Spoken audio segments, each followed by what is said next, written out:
L'Arabie Saoudite se veut le cœur du monde musulman. Le pays l'est sans conteste sur le plan géographique. Il abrite les deux lieux les plus saints de l'islam, la Mecque et Médine. Mais sur le plan religieux, c'est une toute autre histoire. L'islam, comme le christianisme, est multiple. Il compte deux confessions principales, le sunnisme et le chiisme, toutes deux composées de multiples sortes de courants.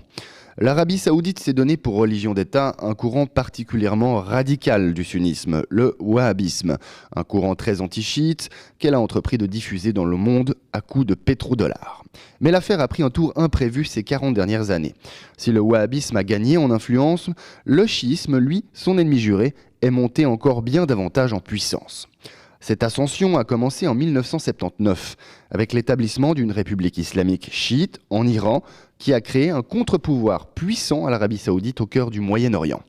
Le mouvement s'est poursuivi la décennie suivante avec l'émancipation de la communauté chiite du Liban, une émancipation obtenue les armes à la main par un parti chiite local soutenu par l'Iran, le Hezbollah. Mais c'est l'invasion américaine de l'Irak en 2003 qui a le plus profondément changé l'équilibre des forces entre les deux confessions. En organisant des élections à la mode occidentale, les États-Unis ont donné Bagdad à la majorité chiite, au détriment de la minorité sunnite qui avait régné jusqu'alors.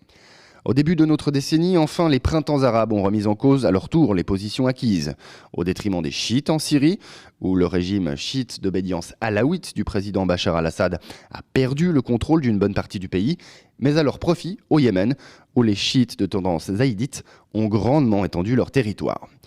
Le pouvoir saoudien se déploie actuellement sur tous les fronts pour freiner la montée en puissance des chiites en soutenant des groupes armés locaux en Syrie ou en intervenant directement, c'est le cas au Yémen. Mais le terrain de manœuvre le plus sensible du pouvoir saoudien est situé à l'intérieur de ses frontières.